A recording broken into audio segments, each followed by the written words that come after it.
What's going on, everybody? This is David Greenspan, welcoming you back to season 4 of the Mindshare podcast. Additional podcasts are available at mindshare101.com and on all the major podcast platforms. This week's episode is sponsored by Kit's Keep in Touch Systems and our friends over at the Buzz Conference. Be sure to follow The Buzz on Instagram at The Buzz Conference. Give them a visit at www.thebuzzconference.com. Keep up with everything they're up to, including these 2 upcoming events. Number 1, we've got the Buzz Top Leaders Under 35 Summit taking place on September 29th at the Mississauga Grand. That is literally next week. If you haven't got your tickets yet, what are you waiting for? Make sure you grab those tickets. And the second event we want to bring up is Disruption. This is going to be scheduled. This is actually on January 12th, 2023. Again, be sure to get your tickets. Go on over to www.thebuzzconference.com. We are proud to have the Buzz Conference as an ongoing sponsor of the Mindshare podcast.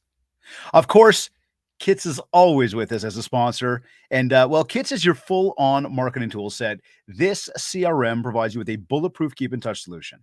Your contact list and your calendar are connected, as well as a complete suite of marketing tools, including a whole series of automation to simplify how you build that mind share so that you can get more market share.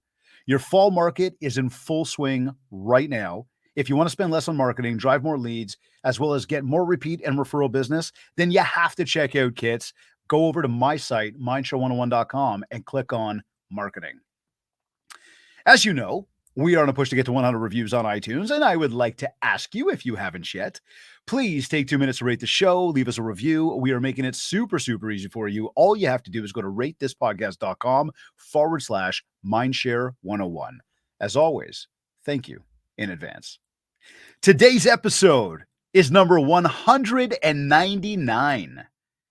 As Chief Operating Officer, he assists the CEO with the implementation of strategic objectives and overseeing daily operations to help steer TRREB, the Toronto Regional Real Estate Board, in a positive direction and achieve optimal service levels and member satisfaction.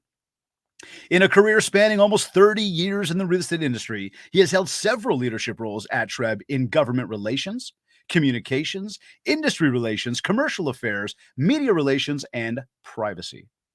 He is still directly responsible for communications, privacy, media, and government relations, in addition to overseeing the Information Technology Department in his current role as Chief Operating Officer. His role as TRREB's chief lobbyist with all 3 levels of government extends to other external groups at the federal, provincial, and GTA municipal levels. He has also done advocacy work on behalf of the Canadian banking industry and worked with MPPs in the Ontario Legislature. He possesses a Bachelor of Public Administration honors degree and a Master's of Arts in Political Science from the University of Windsor. He has served and continues to serve on committees and task forces at various associations, including the Toronto Regional Board of Trade, the Ontario Real Estate Association, and the Canadian Real Estate Association. Joining me on this episode of the Mindshare podcast is Chief Operating Officer of the Toronto Regional Real Estate Board, Mr. Vaughn Palmer. Vaughn, welcome to the Mindshare podcast. Well, thanks, David. I was listening to that introduction and I thought you were talking about someone else. No, my friend, that is all you, sir. It is an absolute honor to have you on the show today. No, it's great to be on. I mean, you've got such a solid reputation that I consider this to be a privilege, being asked to be on your show, and I'm actually looking forward to this. I thank you. I as well, and I think we've got some good topic or a good topic to talk about today. I think that this is, as our listeners and for everybody tuned in right now, as you guys know, we focus a lot of time and effort on mind share and marketing and mindset and trying to really help you raise the level of your business. In this case, though, as we have come off of the past 2 years being what it is, we are walking into some new territory in terms of the market and prices and inflation and interest rates and the narrative that the media has out there. I think that the topic that we've got today, focused around, what you need to know about housing affordability and taxation. I think, Vaughn, the timing of this couldn't have been better. Oh, absolutely. So, look, I just described who you are. I know I read out the bio. But I thought I'd ask you if you could share a little bit more with us. Like, what is your day-to-day focus as COO of like the largest real estate board in the country? Yeah, it's an interesting job, David. I always joke about this thing. It's one of those things where over the years, I started out in government relations, love GR, and that's obviously dealing with politicians and bureaucrats at all levels, federally, provincially, locally. So that's my first love, right? And I'm still involved in that. That said, over the years of TRREB, and even working in the banking industry and back in real estate, I keep adding things to my portfolio. So the journey to being COO at TRREB, it's one of those where I haven't dropped anything, haven't lost anything. So if you ask me what I currently do, well, think about a typical COO. Yeah, that's the job. You're there to assist the CEO, and you are the acting CEO when he's away. But that said, I still have the government relations portfolio. I still have the media relations portfolio. I still have the public relations portfolio. All TRREB's advertising is under my department. I still do the GR at the federal, provincial, local level. We work with CREA, obviously, and OREA. And I've got privacy. People forget about that. I'm TRREB's chief privacy officer. I don't use that. And the entire IT department is under my portfolio as well. So that, to give you a sense of my direct responsibility on a day-to-day basis, that's it. But as CEO, COO, you obviously have to work across the organization with every department. Okay, so hold on. I got to ask you a question here, and this is totally off the cuff for a moment, but now you're not wearing a hat right now, but you certainly are wearing many hats. And Vaughn, I got to tell you, one of the most challenging things, and I think we can all agree on this one. One of the most challenging things, in a day, is to try to get it all done in a day.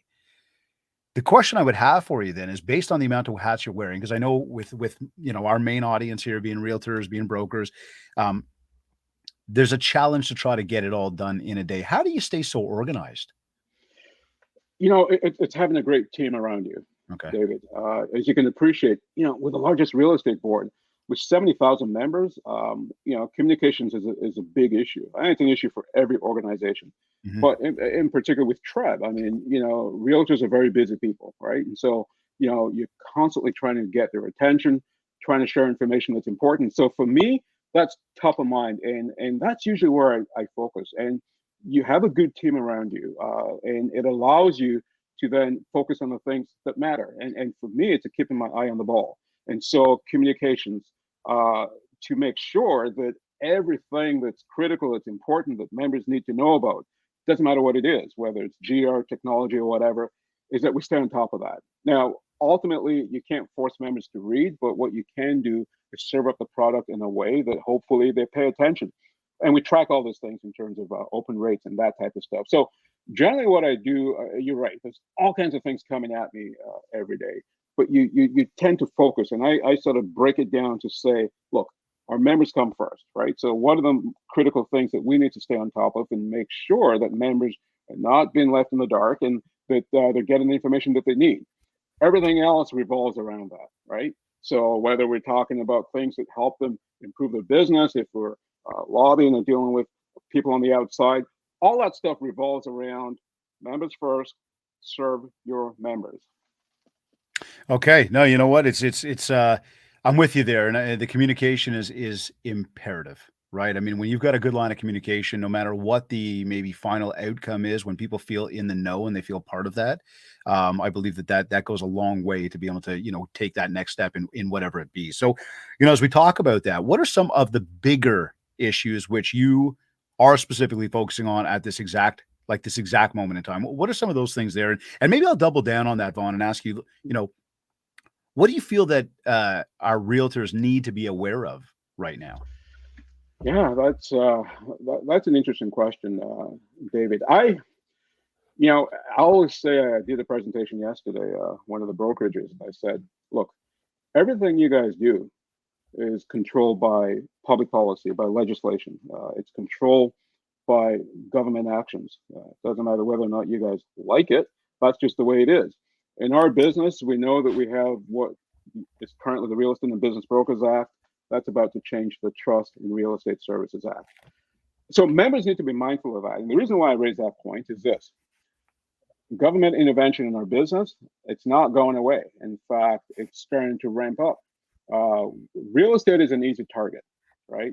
We're the economic engine. That's the reason why, because we matter and because we drive the economy.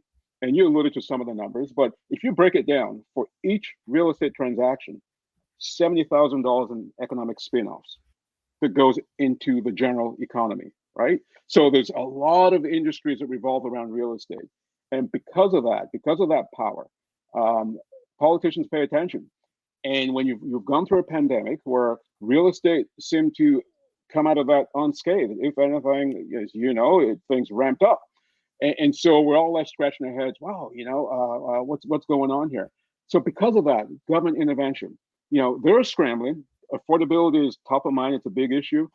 There's been elections, and when they're faced with that, politicians make promises, right? Yeah, we're going to help with affordability. We'll help you guys buy homes. We'll make it affordable for you guys. Well, when you make those promises, now you got to deliver. And usually what they end up doing is to focus on what we call demand side policies, i.e., increase taxes, see if you can suppress demand, see if you can make that go away.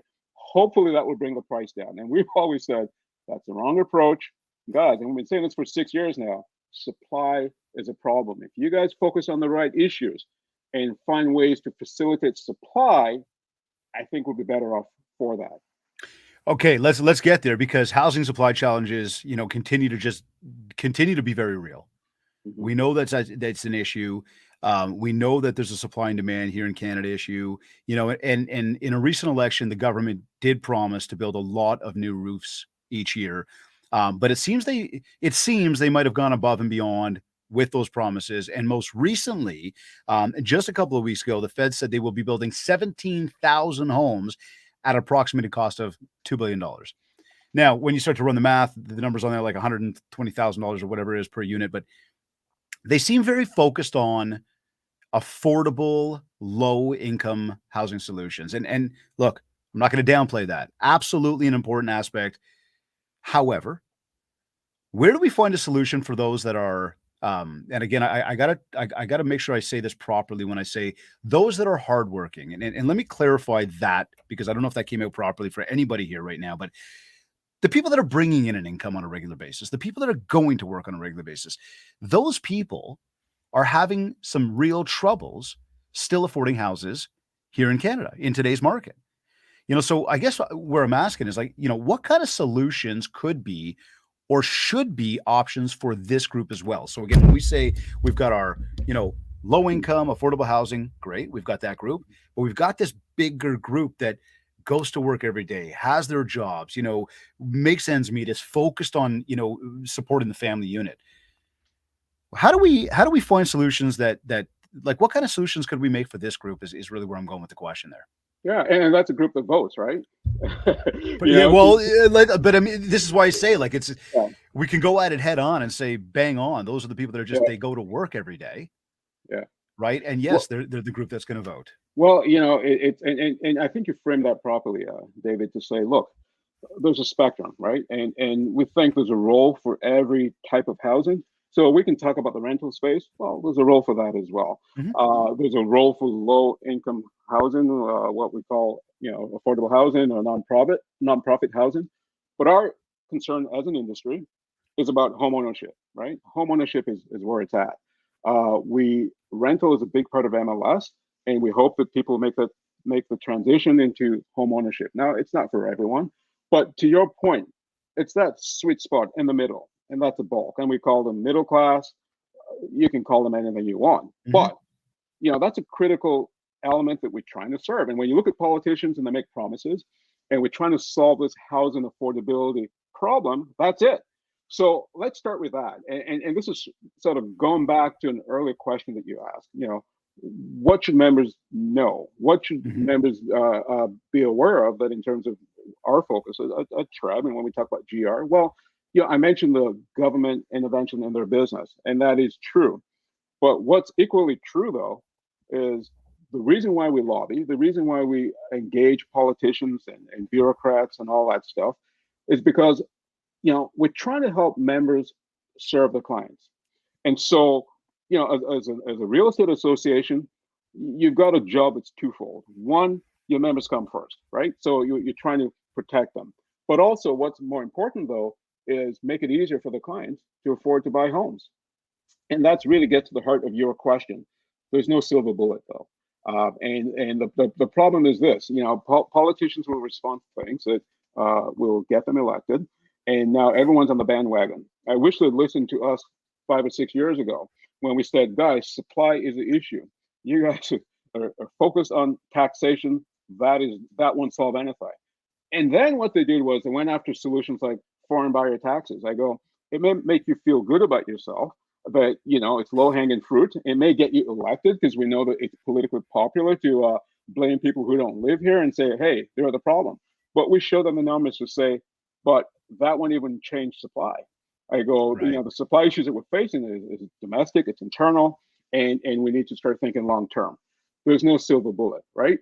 So let's break that down. So what does that mean? Well, there's 3 levels of government involved in this. We got the feds, and the feds, they're actually the most removed from consumers, right? They are. They should be focused on defense and foreign affairs and all this stuff. But they've got the power, they've got the dollars, and they get involved. So let's just start with that. Overarching issue: housing supply. We all agree. We're proud of that because we changed that conversation. Now everyone's talking about supply. The feds are talking about that, the province at the local level. So now, good. We recognize that. How do we fix this? Well, this is where the challenges start. Governments you can't build homes. We have what they call low nonprofit housing, and yes, you can construct that, but that's old school thinking. Right. What they should be doing is facilitate the private sector to build homes, and what that means is that you get out of the way. So, red tape. That's a big problem. If you talk to the home builders, they'll tell you it can take 10 years from start to finish, to actually get the home built. Well, that's a problem that's created by bureaucracy and inefficiency. So let's start with that. That's what that's where I was going to go. Like, where do we see being able to break the bottleneck, right? What needs to happen? And it certainly seems, and I mean, again, through previous conversations on this topic, it certainly seems like it almost boils down to the simplicity of like more shovels in the ground a lot faster, Mhm. right? Because as you just Yeah, said, it number I actually didn't realize that a decade to actually go through and make this yeah. stuff happen. That's a It, long time. it takes a long time, and I know the feds are scratching their heads thinking, well, how do we influence that? Because really, that decisions are made at the local level. At the local level, but the feds are getting smart though. Trudeau made this promise, and now the official opposition is trying to double down on that to say, you know what, we've got all these transfer payments that we give to the provinces on the local level. Why don't we tie that in with their ability to bring supply online? To get out of the way, remove the roadblocks. So that's a good step, and that will Mhm. make a difference. So moving down provincially, well, how does this whole housing supply thing play out? Well, you got to give the premier credit. They've been trying. They've run in legislation, more homes, more choice. They had a housing task force, all kinds of recommendations. Some of the key ones have not been acted on, but I'll explain that in a second. But they're doing all they can to say, let's remove all the roadblocks and empower the local level to make things happen. So let's go to the local level. What are they doing? Mhm. Well, the mayor in Toronto, if you use that as an example, just announced a 5-point plan, a plan that we're really thrilled about because it reflects everything Oh, we've that's been good. lobbying for, right? Okay, that's good. And so when you start with housing supply, and he's created a separate division to say, that 10-year period that I mentioned, we need to shorten that time frame. And that's the reason why the premier, by the way, gave the mayor those additional powers. So Toronto is getting it, Ottawa is getting it, and they promised to expand that across the province. It will give the mayor the ability to like veto council decisions when he's trying to fast track some of these things. It will allow him to hire some of the key people, department heads, the CEO, CAO, as they call it, at the local level. So it will give the mayor the power to do certain things, and that hopefully should make a difference. So the mayor is starting to act, and we've identified one thing, which, by the way, the Premier's task force identified, which is zoning. You see, what people don't realize in the city of Toronto, case in point, I have no doubt this will play out across the country, is that 70% of the lands that is zoned residential, David, is for single family homes. So we talk a good game about density. And I'm not talking about high rise buildings. Yeah. I'm talking about duplexes, Yeah. triplex, a fourplex, 4 units, not allowed in most of the residential neighborhoods in Toronto. It's called exclusionary zoning. So we need to start to relax some of that stuff. And that came out of the Premier's task force. They haven't acted yet because there's pushback from the local level because, they're not in my backyard. People start to push back. But that's a key element to say that's how you start to bring supply online. You start to look at some of these things. Okay, some really good points there, and I like the way you said about how it gets influenced. I think that it seems like there's some positive stuff going then at the local level, which is obviously a step in the right direction. Looking at the changes that might be happening, when we go right to the other side of things and say at the federal level, it seems like we might get a little bit of traction there. But again, of course, everything is very much left to be seen. So then, the question I would have based on all of that would be, can we as an industry, not just simply as a government at the various levels, but we as an industry, is there any way for us to influence this? Our more specifically for our realtors, us to influence all of this? I think so. And there's two things. Always people have to be mindful of the fact that as an industry, I mean, the insurance guys can probably say the same thing. Realtors are plugged in. You and I had an offline chat about, baseball and things you do with kids, right? Well, People are laughing right now. They're like, Dave is always talking about baseball. Go Jays. Yeah, I know. But it's true, and it sort of ties into the question that you asked. Some of those parents that you're involved with come from all walks of life. Yes, I mean, some of them are politicians, some of them may be bureaucrats or have some type of influence. And I always say to realtors, talk to them, raise these issues, the types of conversations that we have that you and I are talking about, whether it's taxation or what have you.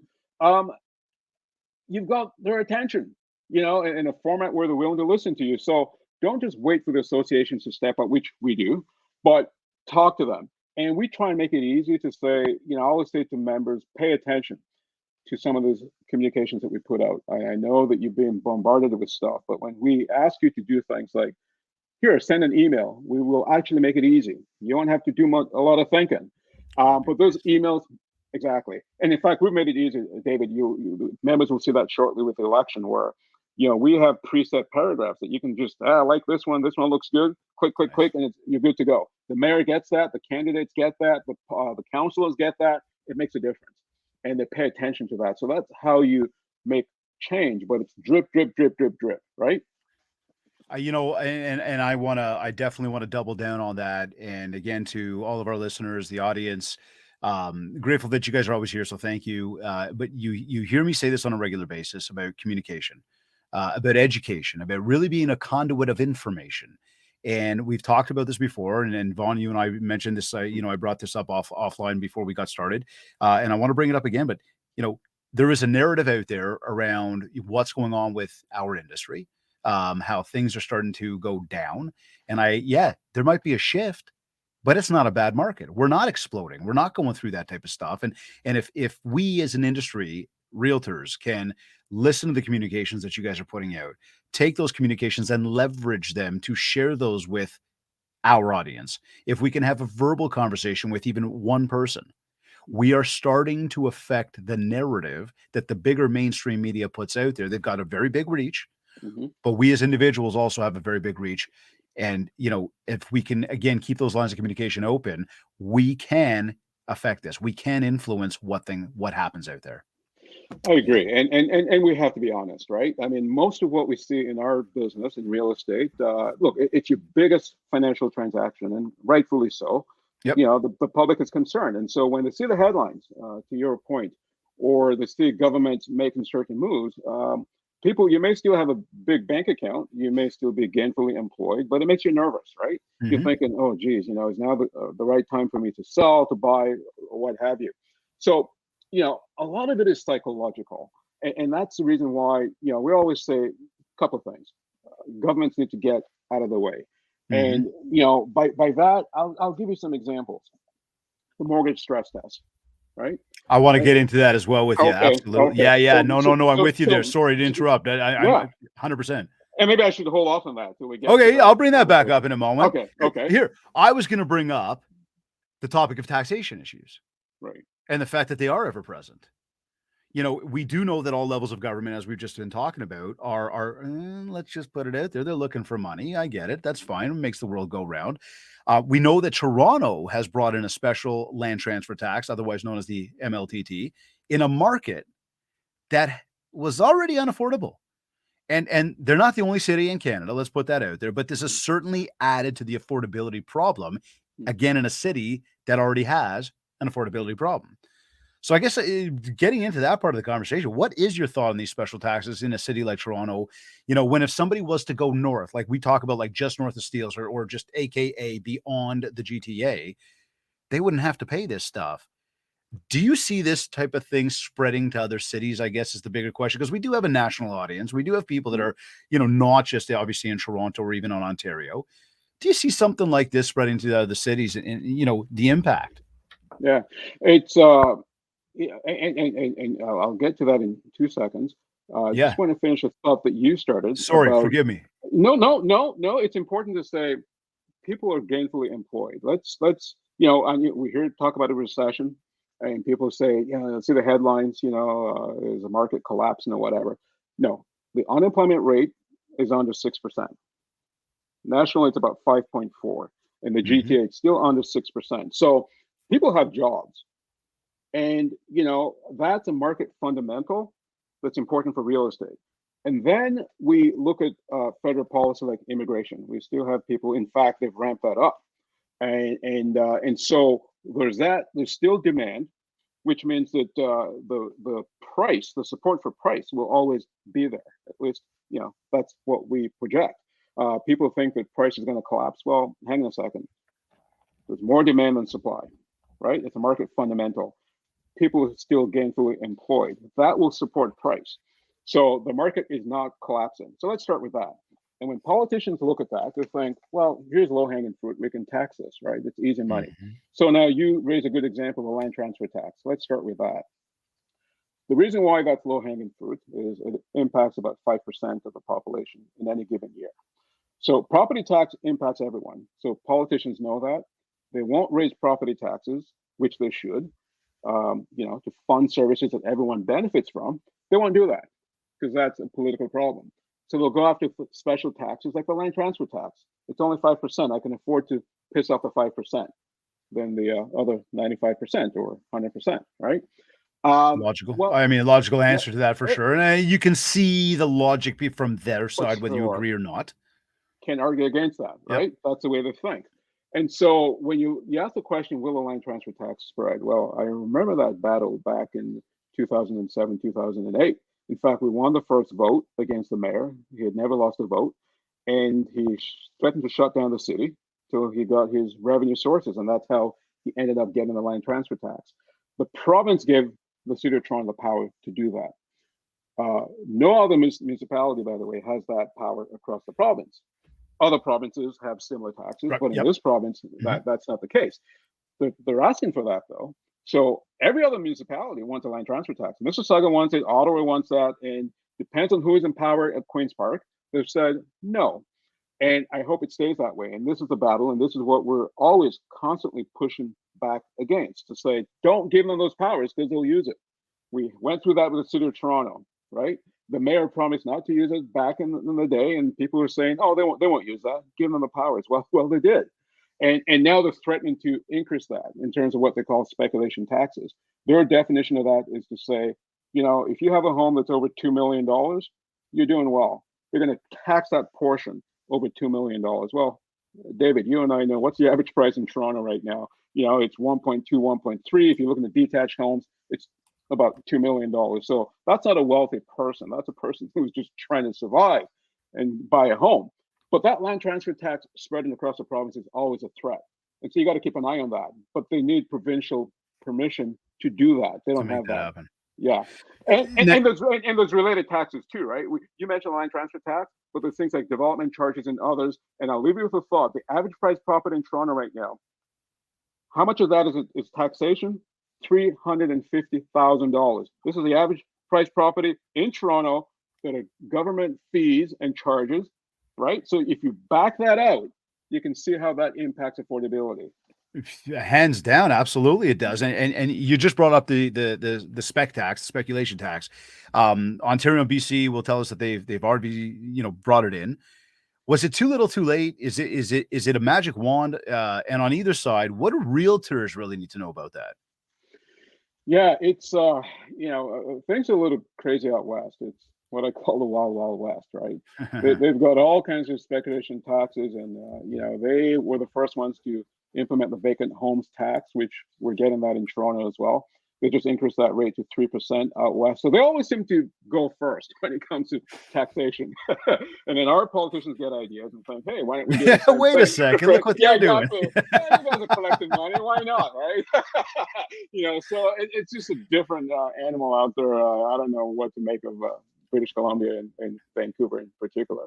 But that said, the whole speculation tax, it gets very convoluted and complicated because you've got the local aspect, and we say speculation tax. Really, the land transfer tax is what it is.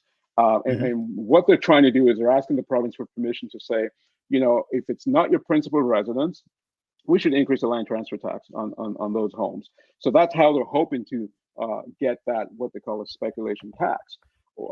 So that's locally, but then you have the feds who get involved, and even the province. The province has a foreign buyers tax. That's a speculation tax as well. And then at Mhm. the national level, you've got the feds saying, "Hey, we want a vacant homes tax as well." Well, let's think about that for a Yeah. second. Out west, they've got it at the local level, provincially, and now you have three vacant homes taxes. So it's Wow. adding up, right? And Toronto just approved that. Ottawa just approved that. And so these are all speculation type taxes. And last word on the vacant homes tax, the city of Toronto, we recognize that it's hard to push back against that, right? Because with this supply crisis that we're going through, politicians will tell you, and I don't have a comeback for that.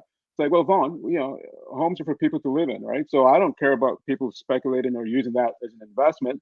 We want to increase supply. So if we bring in a vacant homes tax, it will force people to either rent out the property or sell it. Either way, it increases supply. And I go, you got a point. And Mr. Politician, Madam Politician, if Mhm. you're successful in doing that, it will put the vacant homes tax out of business because you shouldn't collect a dime. If you're Right. collecting money, it means that it's not bringing in supply onto the marketplace, which makes it a Right. revenue generating thing, right? They'll deny that, but that's actually the reason why they want the vacant homes tax. So that's an interesting ballgame. But Very. and we said, don't fight that. It's a losing battle, but we focus on the exemptions. And that's how we got around that. Exempt principal residence protects the snowbirds. If people are sick, that shouldn't be an issue. If there's a rental restriction, if there's a death, if the property changes ownership in that particular year, like there's a laundry list of things, David, that we came up with, we lobbied for, and we got every single one of them. Amazing. That is awesome. So here's what Feds have had a question on our tax returns for a number of years now that asked if we have a principal residence. Um, Looking at the capital gains tax, do we see a capital gains tax coming down the line? Are we about to get a surprise anywhere? That, I know the people who say this will never happen. The fact that we're talking about this tells you that it's a threat. I mean, Um, we've been reading about it for a while now. oh, absolutely. And they deny that, right? The feds have denied that. They said, no, we're not thinking of doing this. But we know that they're funding studies through CMHC and academics out west to say, look, if we were to do this, right? This kind of sounds familiar. If we were to do this, this is how we'll do it. Well, okay. Are you guys doing this or not? I think that if they can get away with it with a capital gains tax on your principal residence, they'll do it. The reason why they're not doing that is because the polling has told them it's a bad idea. Our internal polling tells us the same thing. People will be up in arms, right? That's not what they signed up for. Come on, it's a cultural thing. We've all been buying homes for years. We don't have what the Americans have in terms of writing out the mortgage interest. This Right. is what we have. You have capital gains exemption on your biggest investment. People rely on that for retirement. So they know that. And we've called them out on that. And that's what makes them nervous, right? They know that they can't head down that path. But look at what they've done, though, David. They're getting close. What they've done is to say, they said, okay, fine, we won't bring in the capital gains tax because we'll get crucified if we were to do that. But what we can do is we can start to tinker around the edges. they ended up doing what we have always known in the business. If you buy a principal residence and you sell it in, say, the first 12 months, it's like, was that really your principal residence? Well, you're going to pay tax on that. That's speculation, right? Right. They've crystallized that into legislation, into law, to say, okay, if that were to happen, you'll get taxed. But that's the way the market has always performed, and that's the way it's always been that way. So that said, what's to stop them from expanding that to 2 years, or maybe 3, maybe 5, right? All of a sudden, what was a principal residence, you're being told I that see if where you you're don't going live with in this. that house for 5 or Yeah. 10 years, you're going to pay tax on that. I see where you're going with that. So Yeah. they may not bring this one in because they know how poorly that will do for them.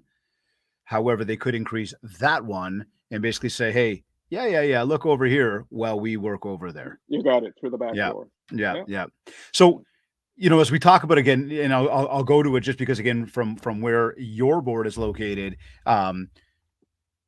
are there initiatives in place to make, or working in place, to assist people in Toronto that are working in Toronto, to make real estate more affordable, therefore keeping people in Toronto rather than having them move to surrounding areas? Because, again, we saw over the past 2 years, and I probably should predicate some of that and say, or preface that and say that people thinking they could work virtually did start to just go to different places up north or whatever it be, just because, again, it was a nicer place to be able to work.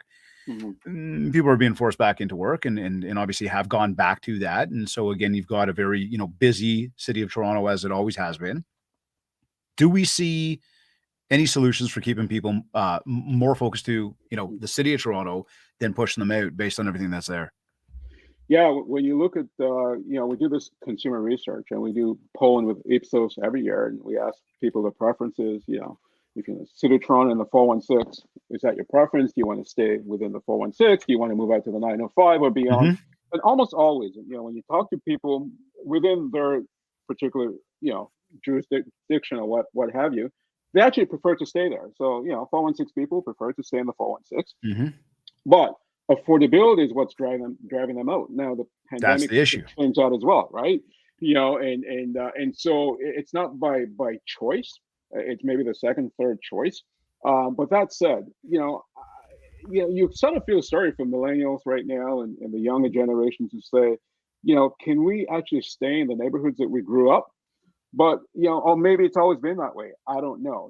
We people complain about how expensive housing is, but maybe everything's relative, right, David? If you go back 10 or 20 years, chances are people complain about the same thing. But what are we doing to help that? Well, look, all you can do is, and I know you alluded to that, the bank of mom and dad looms large right now. Not everyone is in that position to help their kids, but you may have other family members, and our polling shows that about anywhere from 17 to 25% of the down payment that people are actually coming up with is coming from family and friends. So people are getting help. That's one way they're doing that. Now, most people may not be in that position to get that help, and this is where government programs come into play. And there are a few examples out there, like at the national level. We can talk about things like the RRSP Home Buyers Plan. Now, mind you, you got to save, and you need to have skin in the game. But you can save. I think it's $35,000 a person, $70,000 a couple. That money that's tax free. You get the tax advantage, and when you take it out to buy a house, you don't get taxed on that as long as you put it back over time. Right. So those types of programs at the local level and provincially as well. The land transfer tax, which is a huge chunk of cash that you have to pay up front.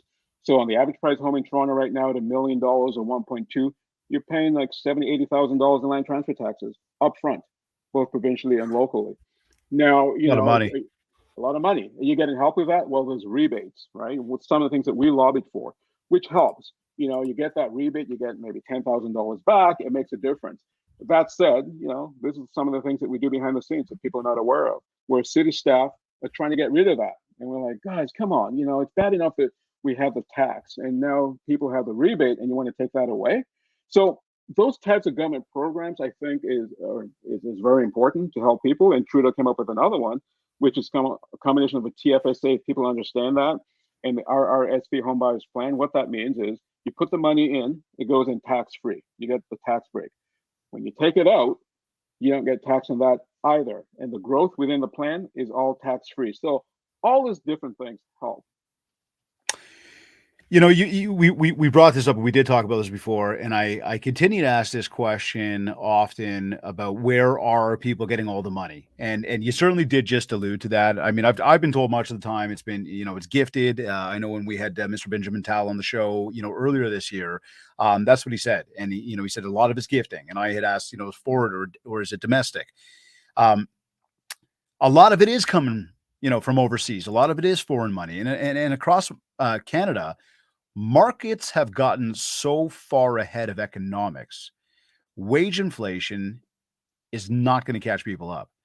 What do we see as the solution, or do we see a solution at all? Huh. I I loaded for sure, Vaughn. I know Yeah, it's yeah. it's one of those where, and I'll give you again as you're thinking about that for a moment. Like as we saw people who, I'll use round numbers for the sake of it, but you know, they got qualified to go and buy a house that was 750, you know, list was 750. Somehow they went and offered, you know, 850, but then it went over asking and they bought for 1.2. Yeah, Where did you get that money from?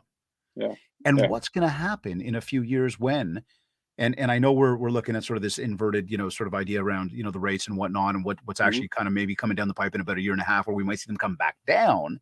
But I've also mhm, got this thought on me that says, you know, when people come up for renewal, mhm. are they going to be able to afford to renew that home? Yeah, it's well, and think about what the way you map that out. Most people who buy homes will take out a mortgage, right? Hmm. Now, we also have a generation of home buyers that have been, sort of a socialized or gotten used to mortgage rates of 2%, less than 2%, less than 3%. And that's been going on for quite a while. So, to answer your question directly, when renewals come up, a Hmm. lot of people are in for a huge surprise, shock. All of a sudden, mortgage rates are over 5%, 6%, double what you used to pay, triple. How can people afford that? Will they be able to afford that? Isn't that what led to the crisis in the United States? Well, that was a little different because those were subprime Hmm. mortgages. We don't have that problem, but people will still have to deal with that. And that's the reason why they brought in the mortgage stress test. And we've always said it played a role. You qualify people with 2 percentage points higher. Hmm. That way, and it's a bit of a buffer, right? And when rates go up, hopefully they'll be able to afford that on renewal. But have we taken that too far? When you bring in these policies, use a mortgage stress test, case in point. What that says is that you will be qualified at two plus 2 percentage points over the prevailing rate, which is 5.25, which is what the OSFI has set, Hmm. or 2 percentage points above the contract rate that you get, whichever is higher, right? So now at 5.25, people have to be qualified at roughly about 7.25%. Well, you know, and rates continue to go up, or whichever is higher. So when your contract rate, when you go to the bank and they say, yeah, we'll give you a mortgage now for, whether it's 5.5 or 6%, add 2 points, they're going to qualify you at that level. So in a lower interest rate environment, Hmm. that makes sense. But when that's rising and then the renewal comes up and they say, we'll qualify you at that much higher rate, even though you've been paying your mortgage, for the past 5 years and we know you can afford it, but isn't that a threat? Like, what if, people, because of your rules, can no longer qualify? Meanwhile, they can still afford the mortgage payments. That's a problem. And that's one of the things we've been calling for. Also, the Office of Superintendent of Financial Institutions, they deal with the mortgage stress test. And we said, guys, it's time to review the rules, right? Does that make sense anymore? We're not saying get rid of the mortgage stress test, but surely you guys can look at what the current interest rates are, current mortgage rates, and make the tweaks, make the adjustments, right? There's other things you can look at. Mortgage amortization. Why not allow for longer periods, 35 years, 40 years? That will help with affordability. I know people are saying, yeah, but you're buying real estate. It's a good investment. You stretch it out over a longer period of time. That will help with lower your monthly payments. So there are things that they can do at the federal level that will certainly help with affordability in the short term. See, I was going to bring, and I was going to sort of walk right into that, but you've already covered that. Like, I mean, again, my thought being, yes, just because a property is not selling in 30 or 60, 90 seconds, and it may take 30 or 60, 90 days instead now. Again, we're not in a bad market. Things are not bad. And as we do talk about rates, Vaughn, They're not running away, like they did in the 90s. No. Right? They're not doing that. And I was going to ask you, do you feel that this is making it harder for people to afford? Is this a good thing at the current moment? But you just answered that, by sharing that. Yeah. It's and to your point, it's when I say get out of the way, it's there's the taxation end of things. So, and we've talked a great length about what they are, and going back to when I said the average price in Toronto, average price property, you're paying $350,000 in government fees, and for the Wow. average condo, it's almost 200,000. So, don't tell me that you guys can't, give home buyers a break when it comes to that. That will certainly help with affordability. But obviously they won't do that. It's low hanging fruit, like I said. But let's remove the taxation. What are some of the other things that potentially is a problem? Well, it's not helpful when you have the feds, for instance, playing politics and saying, this whole closed offer process. That's what I'm calling it. That they call it blind bidding.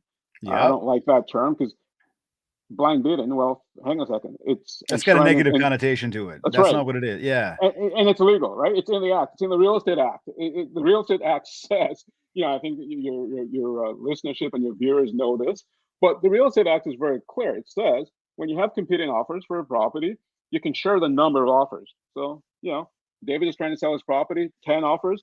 You can Hmm. share the fact that there's 10 offers. Hmm. What you can't do, though, is share the details of the offer. Right. The price, the people are offering, or the conditions that people have put forward. So the act is very clear on that point. But the feds are saying, "Oh no, this blind bidding thing is to blame for the rise in prices. We should get rid of it. Everything should be open. Forget the closed offer process." Well, go ahead. Go ahead. Sorry. Finish that thought. Yeah.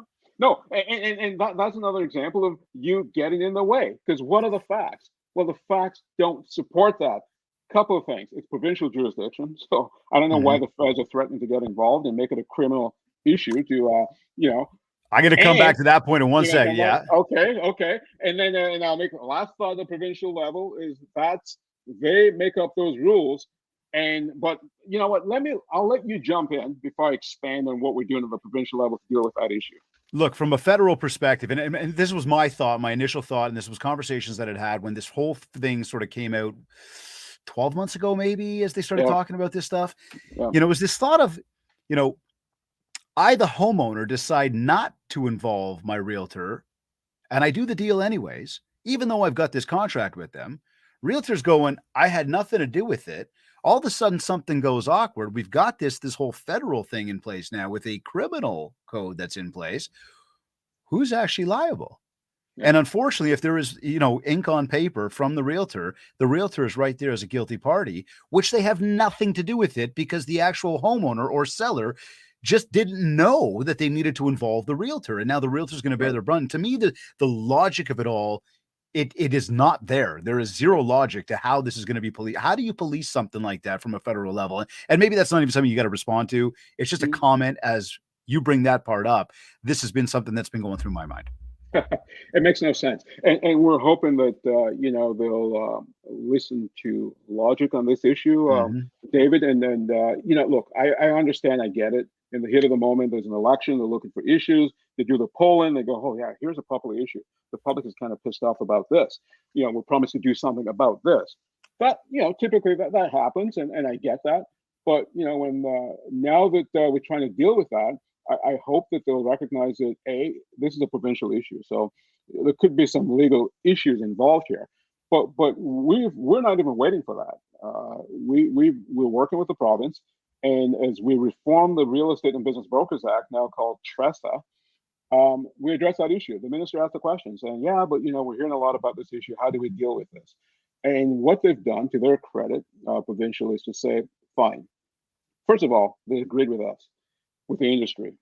TRREB and OREA and other real estate boards across the province said, it's my property. So Mm-hmm. I should be able to market my property as I wish and sell it, the way I see it fit. So don't tell me how to sell my property. Let's start with that. And that's the reason why you've had this closed offer process. Mm-hmm. And what they've done is they've given the seller the option. And we agreed with this to say, okay, at the seller's option, in the new act, and that'll go into effect in April of 2023. The seller can decide if they want to disclose the contents of the offers, all the offers coming in.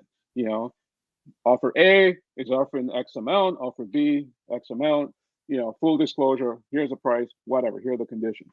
But to do that, that's a seller's option. If you want to market your property that way, great. If you prefer the closed offer process, which is what we currently have, stick with that. And we also push for privacy protection to say, as a buyer coming in, I should be aware of the rules. You should tell me what type of process you guys are going to deploy. And I will decide whether or not to get involved. And don't disclose my personal information, my name, who I am, that kind of stuff. And that's written in the legislation. That's a big win, right? Hugely successful. So we're hoping that by not waiting for the feds to figure out how they want to get involved, by doing these types of things, you preempt them and say, oh, maybe we don't really have a problem. And by the way, and you know this, David, the whole argument at the federal level that the reason why we have this price inflation in real estate is because of the closed bidding process. People not knowing what others are bidding on, offering for a property, and that will bring price down if we were to open up that process. Well, let's look at jurisdictions where that happens. Australia, New Zealand, Sweden, they have an open process. Are real estate prices going down? No. In fact, every research shows that where they have that open process, the price is actually higher that people pay, not lower. That's the evidence. Look, when I sit there and I think of like the plain and simple auctioneer, the auction house, and how much people are willing to spend on an item, whatever that be, because they see somebody else who wants it just as badly. 1+1 = 2. You're going to be going up. You're not going to be going down based on a process like that. Right. And right? the comeback you're right. And the comeback we always get is that, when people see through the logic of what you just laid out, they'll be like, okay, fine. But transparency, at least, it's out in the open. Okay. I think one of the issues here as well, when we talk about, affordability and taxes, I mean, like, there's outside issues, which we won't even bother getting into right now. But I mean, we're talking like food supply, we're talking, gasoline, these things are not making it more affordable. And I think from a housing perspective, I mean, I don't want to downplay the importance of food or maybe gasoline, to get around, but the roof over the head, biggest investment we've got, and definitely one of the most important. So if we're making it harder for people to afford, I don't think that bodes well for anybody. And as we continue that conversation there about, again, taxes, affordability, I guess I'd to kind of take that and wrap this one with a bow. Are there any initiatives that we maybe haven't discussed today or we don't know about, which have been discussed and which we could see potentially coming down the line shortly? Yeah, there are a couple of things. I think if we look at the local level, I know we talk about the vacant homes tax, but people should realize that's a done deal, that's happening. What we don't know, though, is whether or not the feds will still press ahead with the federal vacant homes tax.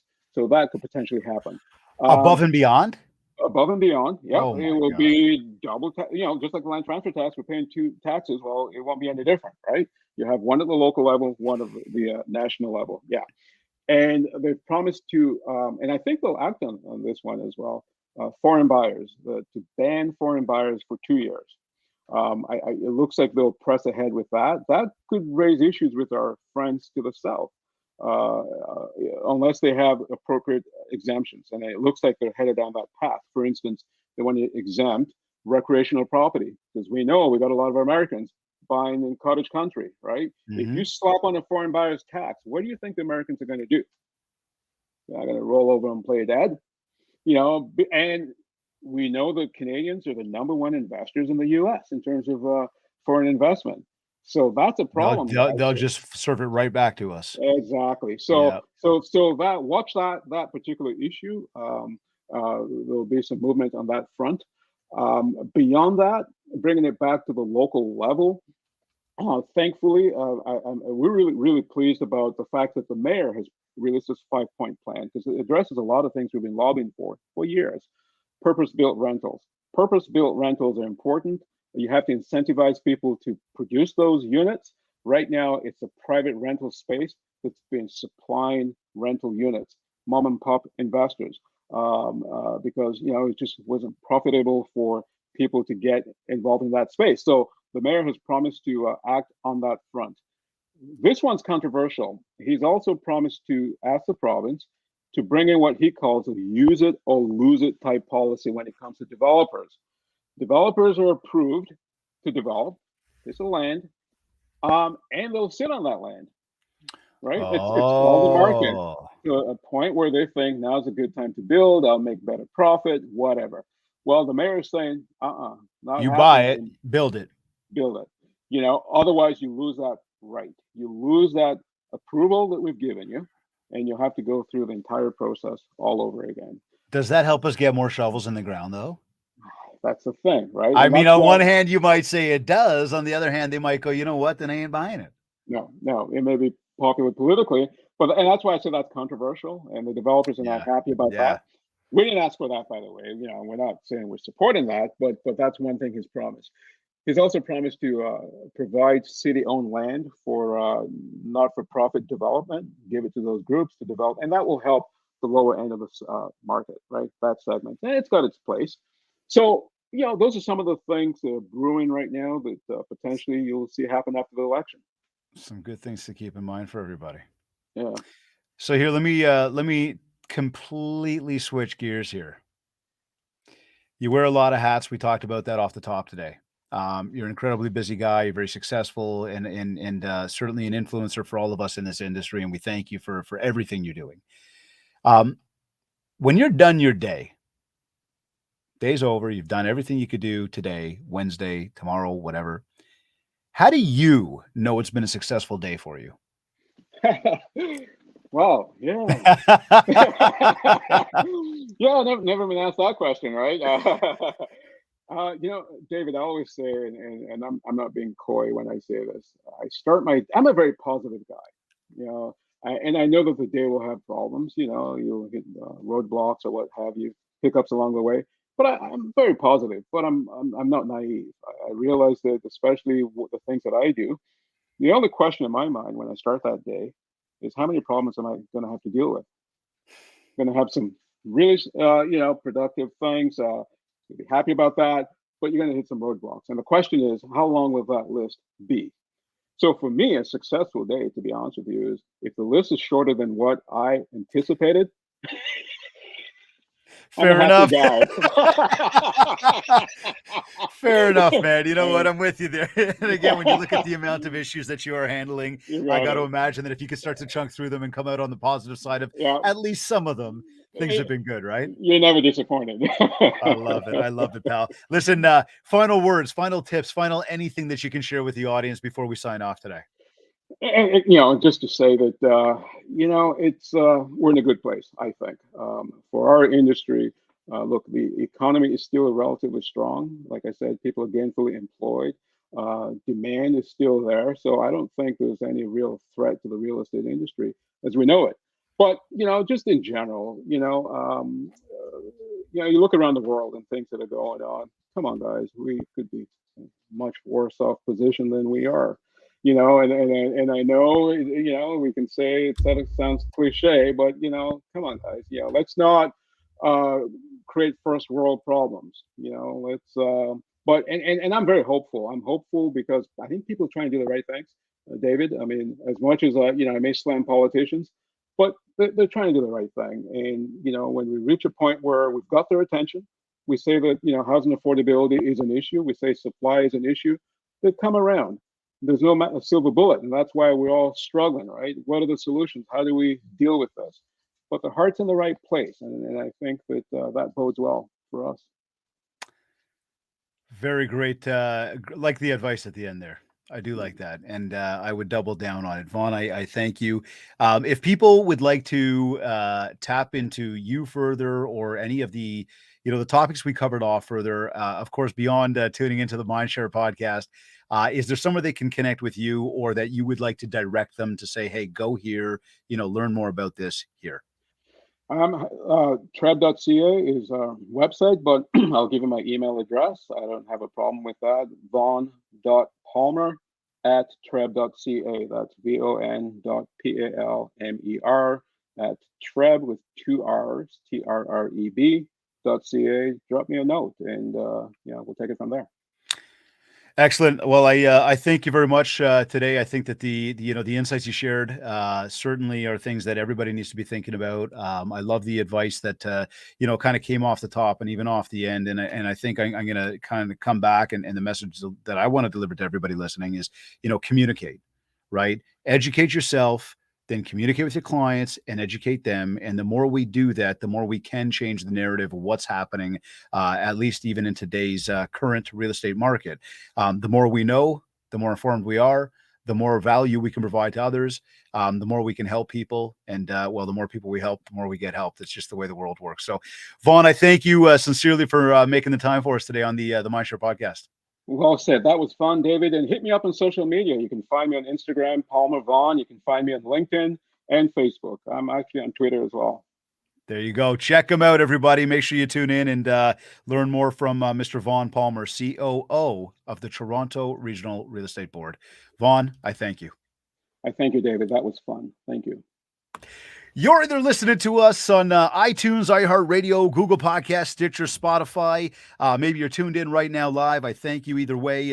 Maybe you went to my website, mindshare101.com. And while you're on my site, make sure to download your free copy of the Ultimate Marketing Bundle for Realtors. This is a 31-page ebook packed with a ton of tips and tricks for you. Plus, there's a ready-to-go 90-day social media content calendar to help you build more mindshare so that you can get more market share.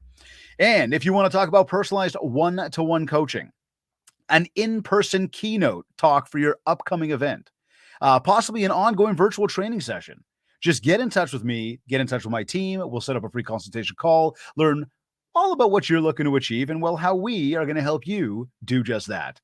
Also, don't forget that our push to 100 is on. All you have to do, and this is super easy, is go to ratethispodcast.com/mindshare101. Again, that's ratethispodcast.com/mindshare101. And of course, if you haven't yet, connect with me on Facebook at mindshare101 and on Instagram at David Greenspan 101. I definitely want to take a moment here to thank Virginia Munden and the Buzz Conference for sponsoring today's episode. Be sure to visit their website, www.thebuzzconference.com, and follow them on Instagram at the Buzz Conference to keep tabs on all of the awesome events they are always hosting, along with getting the latest copy of the Buzz digital magazine. And of course, just a reminder here, remember these 2 dates. The first one is the Buzz Top Leaders Under 35 Summit, taking place next week, September 29th at the Mississauga Grand. And the second one is Disruption, which is scheduled for the new year, January 12th, 2023. Be sure to get your tickets at www.thebuzzconference.com. Of course, I also want to take a moment to thank Kits Keep in Touch Systems for sponsoring today's episode. If you haven't checked this out yet, just go to my website, mindshare101.com, and click on Marketing. This has been another episode of the Mindshare podcast. Thank you for tuning in.